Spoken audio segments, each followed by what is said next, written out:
जेव्हा मी आय.सी.यूमध्ये माझ्या जीवनाची लढाई लढत होते, तेव्हा माझ्या आईने त्या नातेवाईकांना माझ्या घराची सफर घडवून आणली, जे मला दुष्ट म्हणत होते. मी एक वकील आहे आणि माझे पती डॉक्टर आहेत.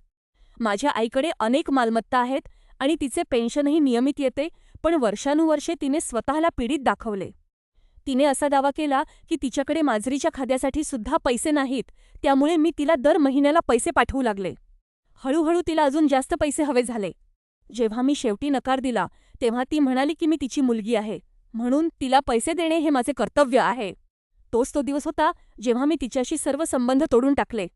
मी 9 महिन्यांची गरोदर असताना तिने माझी बदनामी करायला सुरुवात केली. तिने माझ्या सासूला आणि घरकाम करणाऱ्या महिलेला सांगितले की मी तिला उपाशी ठेवत आहे. गरोदरपणाचे शेवटचे आठवडे मी हे ऐकण्यात घालवले की माझे स्वतःचे कुटुंब मला राक्षस म्हणत आहे.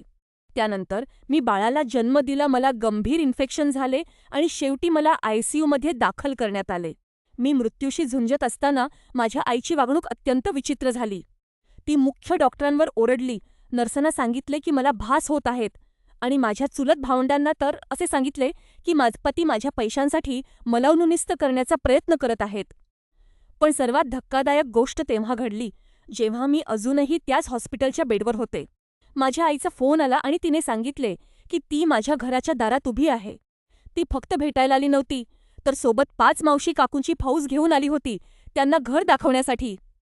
तिला माझे फर्निचर, घराचा विस्तार आणि आम्ही दोघांनी मिळून जे काही कमावले होते ते सर्वांना मिरवायचे होते.